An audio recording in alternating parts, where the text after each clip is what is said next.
Bonke ubungqina obuvela kwikomishoni yophando kaMadlanga bubonisa ukuba mininzi imibuzo ekumele umphathiswa wamapolisa umnumzana Senzo Mchunu nosekela mkomishinala jikelele wamapolisa unjengele Shadrack Sibiya beyiphendule. The National Prosecuting Authority welcomes the sentence of 25 years direct imprisonment imposed on the accused for violent crimes committed. Inkundla ephakamileyo yaseMpumalanga imgwebe iminyaka engama-25 Napoleon Nyalungu owabulala umkhenkethi waseJamani. Obviously, he can only judge from what he sees from the outside, and hopefully the dominant side gets the reward. Iprop yamabhokobhoko Velco Low ithi iyakonwabela ukudlala kwiScrum xa bequbisana neArgentina kule mpelaveki kumjikelo wesihlanu weRugby Championship eThekwini.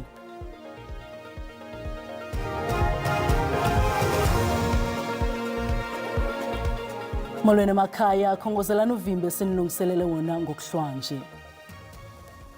Mininzi imibuzo ekumelwe umphathiswa wamapolisa umnumzana Senzo Mchunu nosekela mkomishinala jikelele wamapolisa unjengele Shadrack Sibiya ekumelwe bayiphendule ngelixa ingcaphephe zingqina ukuba umnumzana Mchunu wayengenalo igunya lokubhangisa igqiza elikhethekileyo lophando ngokubulawa kwabezopolitiko kunye nonjengele Sibiya engenalo igunya lokuphumeza umyalelo kamnumzana Mchunu. Oku kuvele nakubungqina bukanjengele Margaretha van Rooyen oyinhloko yezolawulo umthetho nomgaqo-nkqubo kwinkonzo yamapolisa. Ikomishoni yophando ngezityholo zolwaphulo-mthetho ukugxuphuleka kwabezopolitiko nobutshijolo kwinkonzo yobulungisa ive ubungqina bengcaphephe bokuba umphathiswa Senzo Mchunu wamapolisa wayengenalo igunya ngokomthetho lokubhangisa i-PKTT. From a regulatory standpoint and based on the legislative excursus detailed above, I am of a view that the decision to disband the PKTT as a task team lay within the exclusive authority of a national commissioner, and that the minister did not have the legislative authority to disband the PKTT, let alone the manner in which he did. Unjengele van Rooyen udandeleze izizathu ezintandathu ukuxhasa uluvo lwakhe sithi umthetho awuvumi ukuba umphathiswa angenelele kwimibi yokusebenza kwamapolisa esithi awayenokukwenza umphathiswa yayikuxelela umkomishinala jikelele wamapolisa ukuba ukubulawa kwabezopolitiko akakuboni njengomba osahamba phambili. Acebise umkomishinala ukuba awuqwaleselisise kodwa angathi makabhangise elibutho elikhethekileyo. That constitutes not only an usurping of powers of a national commissioner, but also undermines the constitutional objects of the SAPS as set out in section 205(3), especially in respect of ongoing criminal investigations and the potential risk that further crimes may be committed. Ukwathe unjengele Sibiya wayengenalo igunya lokuphumeza lo myalelo umphathiswa kuquka nokushenxisa amadokethi amatyala e-121 afuduswa KwaZulu-Natal asiwa kuNdlunkulu wamapolisa ePitoli. It means the investigations are stagnant. Nothing is happening. On that investigation, you would expect the police to proceed as fast as possible and make a breakthrough. But the longer the dockets remain unattended, the more difficult it becomes to investigate that. Iza kuqhuba le komishoni ngomso nengqini elitsha. Inkundla ephakamileyo yaseMpumalanga embombela imgwebe iminyaka engama-25 uNapoleon Nyalungu ngokubulala umkhenkethi waseJamani. uGeorge Schnar ngosikazi wakhe nababini bahlaselwa kwindlela iNumbi Road ngakumyezwe Kruger National Park ngo-Oktoba ka-2022. Imbumbulu yadubula uSchnar yangena kwifestire yesithutha wayesiqhuba ze wasweleka ngenxa yamanxeba embumbulu. uNapoleon Nyalungu wafunyaniswa enetyala lokubulala umkhenkethi waseJamani uGeorge Schnar. Le ndoda ineminyaka engama-38 ivele izolile enkundleni kwaye ingabonakalisi kuzisola. uJudge Brian Mashile umgwebe iminyaka engama-25. Stand up. 1. 25 years for murder semicolon. 2. 10 years for attempted robbery with aggravating circumstances semicolon. 3. 7 years for possession of unlicensed firearm semicolon. 4. 2 years for possession of ammunition semicolon and 5. The sentences in 2, 3 and 4 above shall run concurrently with that in 1. Abatshutshisi bebecele inkundla ukuba iwise isigwebo esiqatha ngelixa amagqwetha ecele ukuba sehliswe isigwebo ngelithi uNyalungu angakwazi ukuguqula indlela aziphethe ngayo xa efumana ululeko, ukanti igunya lezotshutshiso lisamkele sisigwebo. The National Prosecuting Authority welcomes the sentence of 25 years direct imprisonment imposed on the accused for violent crimes committed. We hope that this sentence will serve as a deterrent to those who are planning to commit similar crimes. Emva kokubulawa kukaRshna luye lwaqiniswa ukhuseleko kwindlela iNumbi Road nakwezinye indawo ekuye kugcwale kuzo abakhenkethi. Ibhunga lezoshishino nokhenketho laseLowveld lisamkele sisigwebo. We are relieved that the court has passed the maximum sentence in this case. It would serve as a strong deterrent that we should not commit such crimes in the first place, but also to keep our tourists safe. Ukanto kaNyalungu okwesentolongweni ususela ngonyaka ka-2023.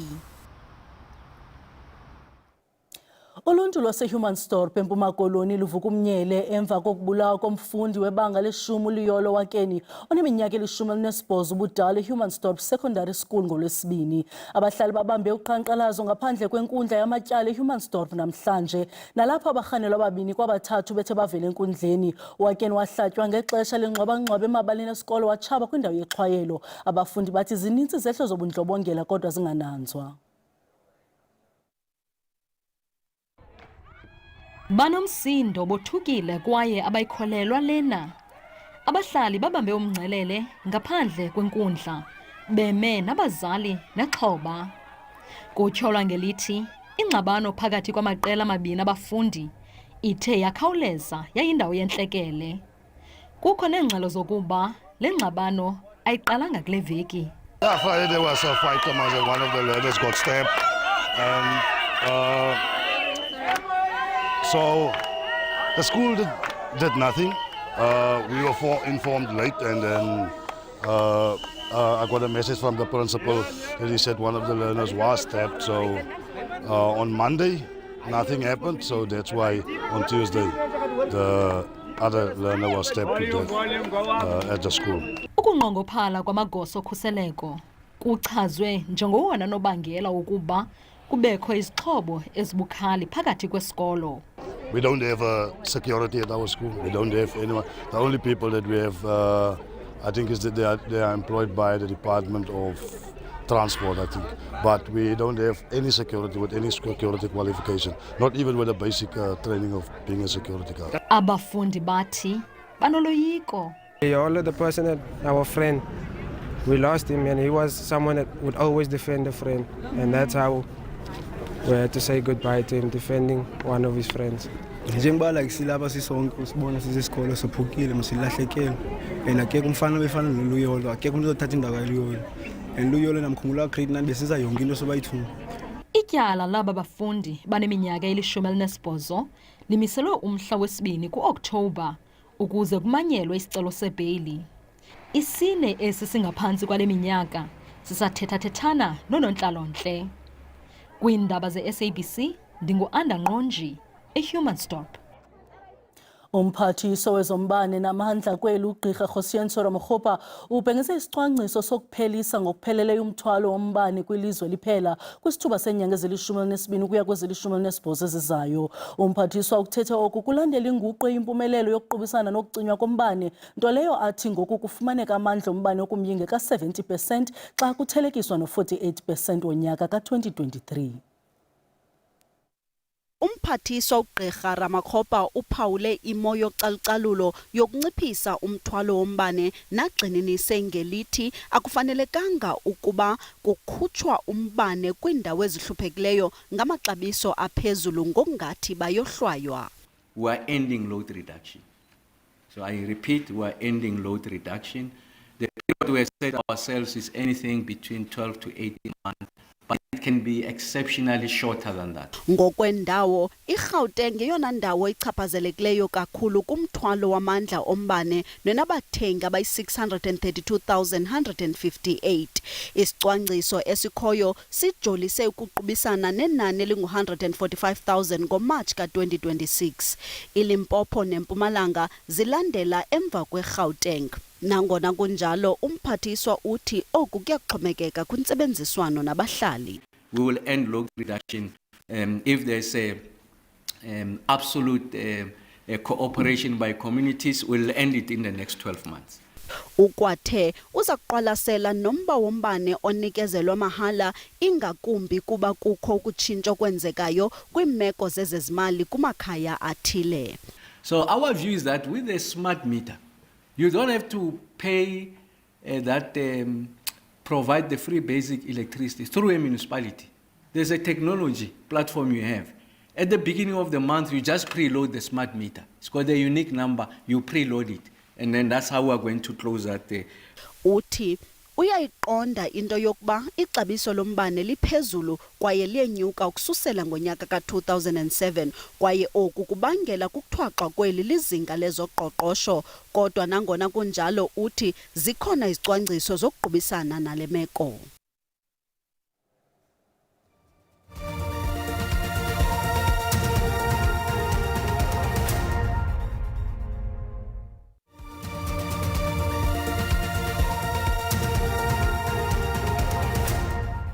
Sinamkele kwakhona kwindaba zelijelo xa sihlabela mgama. Abayinxalenye yorhulumente obambiswano iGNU banethemba lokuyibona igqiba ixesha layo, kodwa kule mbumba yamaqela alishumi kuphinde kwakho intanda. iPA ivakalisa ngokuzikhupha kwiGNU yaye ithi kulungela ukushiya isihlalo sobuphathiswa xa usekela mongameli wayo uKenny Kunene engabuyiselwe esikhundleni kwisixeko saseRhawutini njengelungu lekomiti kasodolophu elikwicandelo lezothutho. This GNU is going to last. This GNU is going to last. We are going to work. We're going to build South Africa. uGayton Mackenzie wayezingomba isifuba ke ngaphambili ngorhulumente obambiswano de wazibiza njengosomlomo wale mbumba yeGNU. Where we differ, we go for consensus. Kodwa na njengoko unyulo lwasekuhlaleni luka-2026 lusondela, umbuzo umile ingaba ululawulo ngobambiswano lakuma namalungu walo okuqala kusinina. Lo gama ingcali zithi yinxalenye yale mbumba yorhulumente ukuba iqela lenze imigudu yokuzibonakalisa ililo ungqondo ofanelekileyo. Political parties in a coalition, and indeed in the government of national unity that we have now, would always try their best in order to test their strength, their relevancy in government. And that is exactly what the Patriotic Alliance is doing. Kambe ke amaqela ngundoqo amabini ANC neDA yakhe awasengela thungeni linye kwimiba ebininzi xa kungoku elinye iqela eliyinxalenye yeGNU iPatriotic Alliance likruqukile. Ekuqaleni kwale veki inkokheli yeliqela uGayton Mackenzie uthabathele kumakhasi onxibelelwano ukungoneliseki kwakhe yimo yemicimbi yesixeko saseRhawutini, futhi ke ufuna usekela wakhe uKenny Kunene abuyiselwe esihlalweni. Ukanti ke uMackenzie uthi ukuba isimemelelo sabo asithatyathelwa ngqalelo ngomvulo, ubudlelwane bakhe neANC bakube buphelile tu yaye baza kuzikhupha nakweziphi na izicwangciso kwiveki ezayo. Usekela mongameli Paul Mashatile udlulise amazwi ovelwano kusapho lwenkulu baphathiswa yaseMpuma Koloni umnumzana Oscar Lubabalo Mabuyane kwilali yaseDebega eNgcobo. Umnumzana Mashatile utyelele kwaMabuyane emva kokusweleka kukamama wenkulu baphathiswa umama Nolandile osweleke kwiveki ephelileyo eminyaka yi-79 ubudala. Osopolitiki abemva bangemva abahlali badibane apha ukuzogquma emswaneni kusapho lakaMabuyane olugugungelwe lilifu elimnyama kusukela kwiveki ephelileyo. Amazwi ovelwano ephokoka kulusapho. Umama ongasekhoyo Nolandile uchazwa njengomama odlala indima ephambili eqinisekiseni ukuba amakhaya amaninzi apha kuhlaleni afumana imfudumalo yaye iziseko zamakhaya zimqiliba. We are here to convey our sincere condolences to the Mabuyane family for the passing on of their mother. To say to our brother here, dear, sincere condolences. Our condolences to the Mabuyane family in its entirety, but also to the family of the African National Congress in this branch, which is here in numbers. Abahlali bamchaza njengomama obenemfudumalo nobethanda ukuba onke amakhaya abenoxolo ekwaziphuhlisa khona ukuze kungabikho ingxaki kakhesekile. Ebengulo mama ke uqinise ibhanti. Ebengulo mama ukhusela isikhukukazi sakhe emantshontshweni erhuqa elixesha linguYesu Kristu. Right nyana kaTsholo. Noba ke singena umphazulu.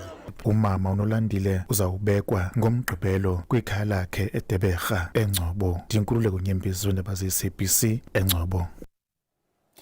Abanye babahlali bedolophu yaseKimberley kwiveki ezintathu ezidlulileyo bancucela kwisikhululo sikaloliwe sisedolophini ukuze bafumane uncedo lwezempilo. Lo loliwe wenkampani yakwa-Transnet obizwa iPhelophepha ufike ngomhla we-10 kuSeptemba, ukanti ke kwanyanzeleka ukuba ongeze ixesha lokusebenza ngenxa yokugxalathelana kwezigulane ezininzi nebezifuna unyango. Uloliwe uqale nzima ukusebenza nanjengoko benengxaki yokubiwa kwentambo. Lo loliwe uPhelophepha bekulindeleke ukuba afike ngomhla wesibhozo kule nyanga, kodwa walibaseka ngeentsuku ezimbini ngenxa yolwaphulo-mthetho. Zithe zakuvulwa ke ingcango, abaninzi abebezama ukufumana uncedo balufumana ekugqibeleni. Izigulane ezisuka eKimberley nakwidolophu zasebumelwaneni ziye zancoma abasebenzi balololiwe nabathi basebenza ngokuzimisela nangenkathalo. The service was fast, it's cheap, not cheap but affordable. I have a problem with my eyes. Yes, I don't really see properly, so I needed the spectacles. That is why I'm here today. Coming from Richie, woke up early morning, 4 o'clock this morning. Came to the train because it assists us with a lot of things. Iingcali zezonyango kulololiwe zibonelela ngeenkonzo ezifana nokuncedwa ngamazinyo, amehlo kunye nezinye izigulo jikelele, kuquka noncedo lokolulwa ngokwengqondo, ukanti izpecs zamehlo zixabisa nje i-R100 kuphela. We ended up spending the 3 weeks in Kimberley because of the large demand of services that we have realized over time. In Kimberley. So yeah, we're only not servicing Kimberley, also we're servicing the surrounding towns as well. Ngaphandle nje kokulinda ixesha elide kunye nokulala kumzila kaloliwe ukuze bafumane uncedo, abaninzi abaye basebenzise ezinkonzo zempilo zalololiwe bathi yonke lemigudu badlula kuyo ingancumisiyo ayonto xa kuthelekiswa noncedo abalifumanayo. Uloliwe wezempilo uza kuphuma kwesi sixeko ngolwesihlanu. Utsala amehlo ngendlela afundisa ngayo utishala wezifundo ze-Life Sciences kwisikolo samabanga aphakamileyo iMakhumbuze eMlazi KwaZulu-Natal. Usebenzisa umculo kuquka neengoma ezidumileyo nezihamba phambili ukunceda abafundi bafunde kwaye bakhumbule amagama nobuzaza. Indlela yakhe yokuhlohla ibandakanya ukubhala iingoma zomculo wamapiano. Usamkelo Mhlophe ngumfundisi-ntsapho kwisikolo samabanga aphakamileyo iMakhumbuza eMlazi nothe tshitshilili kumaqonga onxibelelwano ngenxa yendlela entsha afundisa ngayo. Usebenzisa umculo ukufundisa izifundo ezintsonkothileyo ingakumbi i-Life Sciences. Iividiyo zakhe ziye zathi ndi kumaqonga afana neTikTok apho abelana khona ngeendlela zakhe zokufundisa. If DJ Maphorisa will release a song today and it will trend, a piano song, learners will know that song before the end of this day. But imagine if I were to take a flow of that song and I put Life Sciences in it and I make them sing it. Umhlophe ukholwa ukuba imeme yotishala ukwenza lula ulwazi kubafundi. Uchonga indawo apho abafundi bakhe batsala nzima khona ze asebenze umculo ukwenza umxholo ubandakanyeke ngakumbi kwaye ukhumbuleke. Teachers are called the pedagogical practitioners, which means each and every day we need to devise strategies to help learners understand, because a strategy that worked in 1994 will not work in 2010, will not work in 2025. Isimbo sakhe singaqhelekanga asiphelanga nje kwenzeni ukufunda kube lula koko kuvelisa iziqhamo ezincumisa kwezemfundo nabafundi bakhe bapasa ngaphaya kwe-85%. He chooses the songs from TikTok that have challenges. So even if the songs play, I will remember what he was saying. Umhlophe uthi abafundisintsapho mabazeke emzekweni bahlangahlengise indlela ezintsha zokunxibelana nabafundi ngendlela ehambelanayo basebenze inkcubeko eyintandane kunye nokubonakalisa ubuchule bokusebenzisana nabafundi. Kwezemidlalo iprop yamabhokobhoko uVelco Low ithi iyakonwabela ukudlala kwiScrum xa bequbisana neArgentina kule mpelaveki kumjikelo wesihlanu weRugby Championship eThekwini. IScrum samabhokobhoko sesona sigonyameleyo kwihlabathi koko sidlelwe indlala ngosompempe. uLow unethemba lokuba usompempe uza kuchana umhlola kuba uqinisekile ukuba iArgentina iza kuzimisela kakhulu kwiScrum. Ubunganga beprops amabhokobhoko kumbhoxo wehlabathi abuthandabuzeki kodwa ulwamvila lweziprops luphantsi kwamehlokhozi kosompempe. Le meko ichaphazela abadlali abafana noVelco Low, nto leyo eyenza ukuba lo mfo xa idlala adlale gqathu nosompempe abone cacileyo. The ref sees a whole different picture than what we feel inside there, and obviously he can only judge from what he sees from the outside, and hopefully the dominant side gets the reward, and I think that's the mentality of all the teams that we've played, and obviously Argentina will have the same mentality, that dominance gets rewarded, and yeah, hopefully just giving good pictures and hoping that your picture is the positive one. Amabhokobhoko anoluvo lokuba iScrum sayo sohlwaya ngokungafanelekanga de kubekho uluvo lokuba nakwihlabathi kukho ifuthe lokwehlisa ubunganga bazo. uLow ukholelwa ukuba ufikile umgqibelo kuzakwaziwana bayazi iArgentina liqela elizimiseleyo. If you take the Rugby Championship now and their previous games, they started to win a few penalties against New Zealand and Argentina, New Zealand and Australia. So obviously they'll be up for it. I think they focused on their scrum and they've improved their scrum quite a bit. So it'll be a tough battle, obviously. Amabhokobhoko liqela elingafundisa intiyaka ukuphapha lingophopho akwaziwa ke ufikile umgqibelo amasabekwe elangeni umphokoqo unexhala. Sibulele mawethu ngokusibeleka indlebe sinikhumbuze zangomso ziza noxa bethu ngesizulu. Kamnandi mawethu.